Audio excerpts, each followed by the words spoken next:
Hello, I'm the Accidental Bookseller. My name's Paul. Welcome to the channel.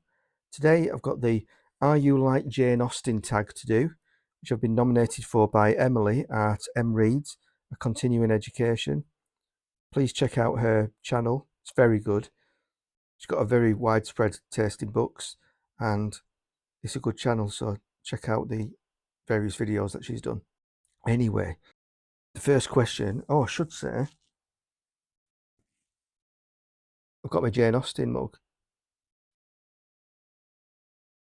Cheers, Emily. The first question. Jane Austen was an artist and writer. Give yourself a point if you're an artist. Give yourself an extra point if you are a writer. I'm not an artist, but I have been paid to write when I used to write on American football a few years ago. I was paid for that, so that's a point. Austen was born to a large family. She had a total of 7 siblings, 1 sister and 6 brothers. Give yourself a point if you have a 3 or more siblings family. I don't, I've just got a sister. Austen did not enjoy her formal education. Give yourself a point if you did not care for school. I cared for school up to about the age of 11 at primary school. I was even picked very often because I was good at reading for my age. I used to have to go to the cathedral in Lancaster to do the reading on Sundays at Mass. I think I'd probably call myself a lapsed Catholic now. Yeah, I used to do that. But then once I got past 11 and went to high school, some subjects I liked, some I didn't, and the ones that I liked I was possibly better in. It's only after school that I really enjoyed the professional exams that I did. I got a distinction in statistics in a professional exam, and I just appreciated the art of studying. But anyway, I think I can give myself a point for that because I think I didn't care for school more than I cared for it. Dark humour is woven through Austen's writing. Give yourself a point if you have a grim sense of humour. You must share a dark joke in order to get this point. Right. Well, I didn't believe that Jane Austen had a dark sense of humour, but then I got my copy of Pride and Prejudice, and would you believe, page 91, this might be Elizabeth Bennet talking to Mr. Darcy. Oh, Mr. Darcy, I went to the butcher's this afternoon. It was so busy with the butcher running around, trying to cope and having to cut meat by hand. Why are you so busy? I asked him. I'm on my own now, said the butcher. Why, where's Kevin, your trainee? I had to sack him because he kept putting his sausage in my meat slicer. Oh, good heavens, no, that's disgusting, I cried. What have you done with your meat slicer? I had to sack her as well, he said. Jane Austen, absolute filth. So I look further on, and where are we at? Page 203. The policeman was on foot patrol in the town centre on Friday night when he saw a man and a woman coming toward him completely naked. The man was giving a piggyback to the woman. Hello, hello, hello. What's going on here then? Said the policeman. We're going to a fancy dress party, officer.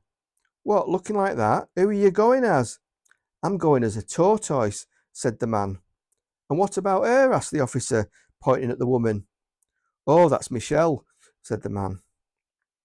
Boom, boom. Would you believe it? Jane Austen. Do I get a point for that?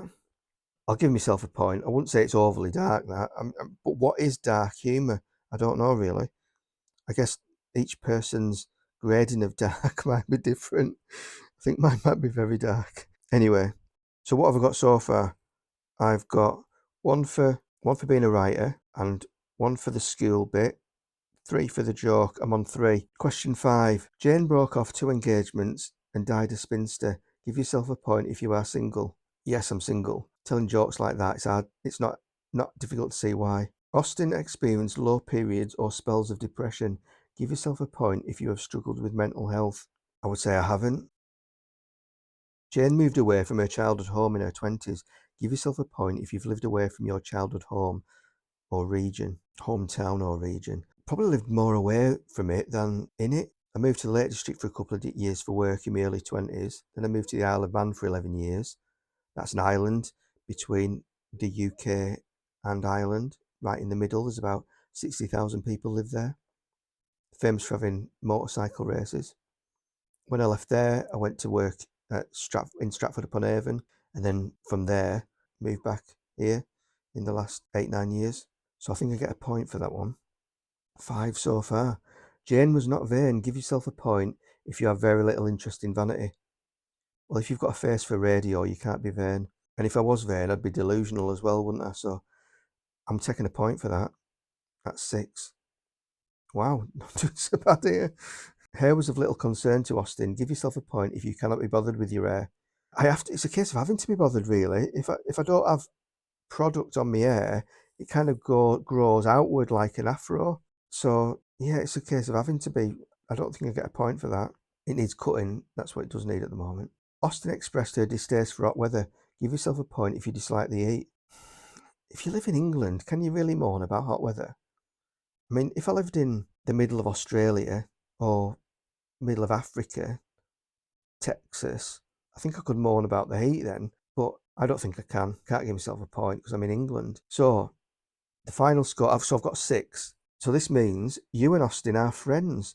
You two could enjoy a long walk in the country and chat about all the things you all have in common. There we go.